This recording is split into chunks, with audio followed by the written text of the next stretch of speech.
কি প্রচন্ড গরম, তাই না? দুপুরবেলা কোর্ট থেকে বাসায় ফিরে গরমে এক গ্লাস ঠান্ডা ঠান্ডা লেবু শরবত খাচ্ছিলাম। দেখতে পেয়েছেন কতগুলা বরফ দিয়ে। আর এই লেবু শরবতটা বারান্দায় বসে খেলে মনে আরো বেশি ভালো লাগে। মানে বারান্দায় খাওয়াতে শরবতের ঠান্ডা দ্বিগুণ হয়ে গেছে। আমার বারান্দার গাছগুলো কত সুন্দর সবুজ সবুজ, মাশাল্লাহ, সবাই মাশাল্লাহ বলবেন। অনেক গাছ ছিল, যত্নের অভাবে গাছগুলো নষ্ট হয়ে গেছে, আর আমিও একটু কমিয়ে ফেলছি। তো যাই হোক, এই ঠান্ডা ঠান্ডা বরফ দিয়ে লেবু শরবত খাচ্ছিলাম আর আমার বারান্দার প্রকৃতি উপভোগ করছিলাম। এই পাশটা গাছের পাতা দিয়ে কি সুন্দর করে ছাওয়া। তারপরে চলে গিয়েছি লাঞ্চ নিয়ে আসতে। তো লাঞ্চটা আজকে ভাবলাম বারান্দা বসেই খাবো। আমার বারান্দায় কোনো টেবিল নেই, তারপরেও ভাবলাম যে বারান্দা বসেই খাই। একা একা বাসার মধ্যে কেউ নাই, ডাইনিং এ বসে খেতে ইচ্ছা করতেছিল না।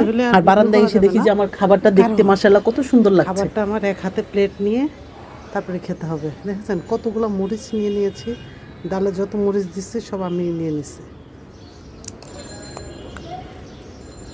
ছোট্ট এক পিস চিকেনের পিস নিয়ে নিচ্ছি।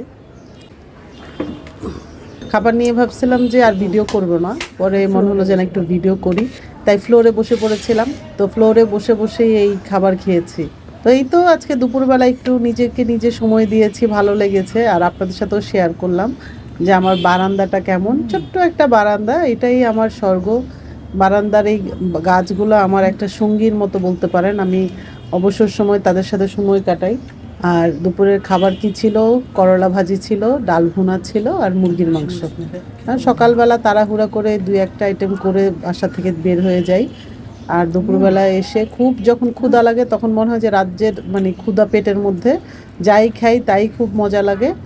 তো অসম্ভব মজা লাগছিল যখন খাচ্ছিলাম, আর আপনাদের সাথে শেয়ার করলাম। আপনাদের কার কার আমার এই ভিডিওটা ভালো লেগেছে একটু কমেন্ট করে জানাবেন।